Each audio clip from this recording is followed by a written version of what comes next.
లో ఉవ్వెత్తున ఎగసిపడిన ఖిళ్ళ ఆ జిల్లా.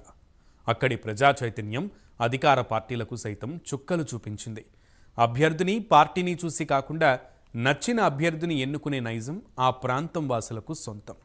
అలాంటి జిల్లాలో గెలుపు గుర్రాలమని చెప్పుకుంటున్న ఏ పార్టీ అభ్యర్థి తనదే విజయమని ధైర్యంగా చెప్పలేకపోతున్నాడు. వీటికి తోడు ఒక నియోజకవర్గం ప్రజలు మాత్రం తమ తీర్పును ఎప్పుడూ అంతు చిక్కకుండానే ఉంటుంది. ఆ పార్లమెంట్ అభ్యర్థి గెలుపోటములను సైతం ఆ నియోజకవర్గ ప్రజలు డిసైడ్ చేయగలరు. ఇంతకు నేతలను వణికిస్తున్న ఆ జిల్లా ఏది? ఫలితాలను తారుమారు చేయగల ఆ నియోజకవర్గం ఏదో తెలుసుకోవాలంటే take a look on this story.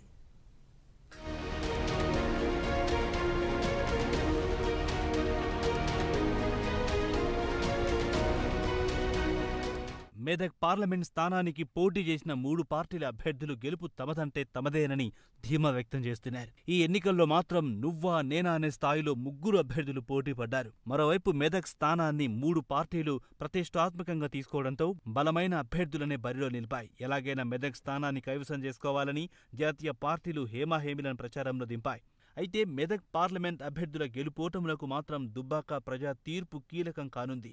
దివంగత సోలిపేట రామలింగారెడ్డి మరణాంతరం ఇప్పటి వరకు దుబ్బాక నియోజకవర్గ ప్రజలు ఏ పార్టీకి పట్టం కడతారనేది ఎవ్వరూ చెప్పలేని అంశంగా ఉంది.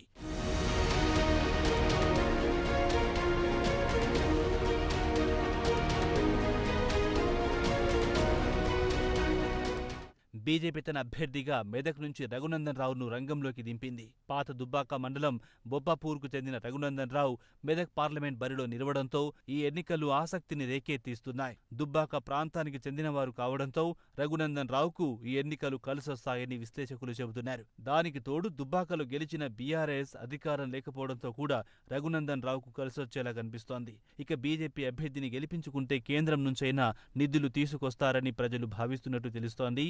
మెదక్, సంగారెడ్డి, పటాన్చేరు ప్రాంతాల్లో రఘునందన్ రావుకు ఉన్న ఫాలోయింగ్ కూడా ఆయనకు కలిసొచ్చే ఛాన్స్ ఉంది.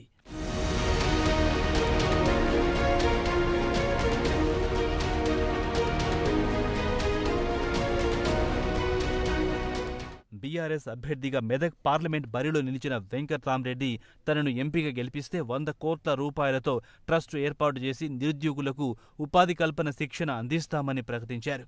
అంతేకాకుండా నిరుద్యోగ యువతకు ఉపాధి అవకాశాలు కల్పిస్తారని సొంత మేనిఫెస్టో ప్రకటించారు. ప్రతి నియోజకవర్గంలో పేదలకు అతి తక్కువ ధరకే ఫంక్షన్ హాళ్లు అందుబాటులో తీసుకొస్తారని ప్రకటించారు. అయితే 9 ఏళ్ల పాటు జిల్లా కలెక్టర్గా తమ అభ్యర్థి అనుభవం, ప్రజల్లో తనకున్న పేరు ప్రఖ్యాతలు, చేసిన అభివృద్ధి పనులు కలిసొస్తాయని బీఆర్ఎస్ అధిష్టానం భావిస్తోంది. ఉమ్మడి మెదక్ జిల్లాలో బీఆర్ఎస్ కంచుకోట సిద్దిపేట ఉండడంతో ఆ ప్రాంత ఓటర్లు ఆదరిస్తారని బీఆర్ఎస్ పార్టీ నాయకత్వం భావిస్తోంది.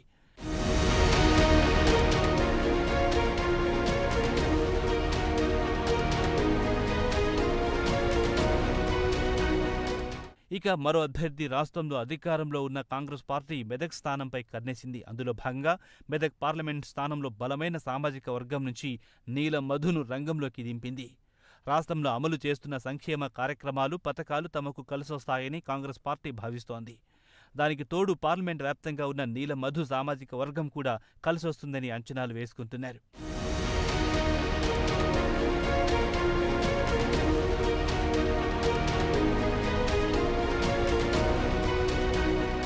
మెదక్ పార్లమెంట్ స్థానంపై ఏ పార్టీ జెండా ఎగురవేస్తుందనేది సర్వేలు సైతం చెప్పలేకపోతున్నాయి. ఈసారి ఫలితం మాత్రం తమకు అనుకూలత అంటే తమకు అనుకూలమని అన్ని పార్టీలు ధీమా వ్యక్తం చేస్తున్నాయి.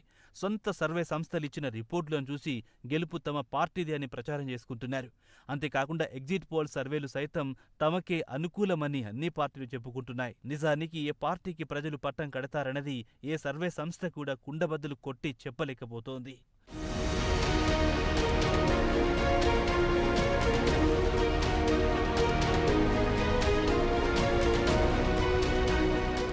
మెదక్ పార్లమెంట్ స్థానంలో ఓవైపు బీఆర్ఎస్ కంచుకోట సిద్దిపేట ఉండడంతో పాటు నచ్చిన నాయకుడిని ఎన్నుకునే దుబ్బాక నియోజకవర్గం ఉండడంతో ఆ ప్రాంత ప్రజలు ఎటువైపు మొగ్గు చూపుతున్నారన్నది ఆసక్తిగా మారింది. పథకాలు, సంక్షేమ పథకాలను అమలు చేస్తున్న కాంగ్రెస్ పార్టీకి మెదక్ ప్రజలు ఎంతవరకు దన్నుగా నిలిచారన్నది కూడా తేలాల్సి ఉంది. మరి నిజంగా మెదక్ ప్రజలు ఏ పార్టీకి పట్టం కట్టారో తెలియాలంటే మరికొన్ని రోజులు వేచి చూడాల్సిందే మరి.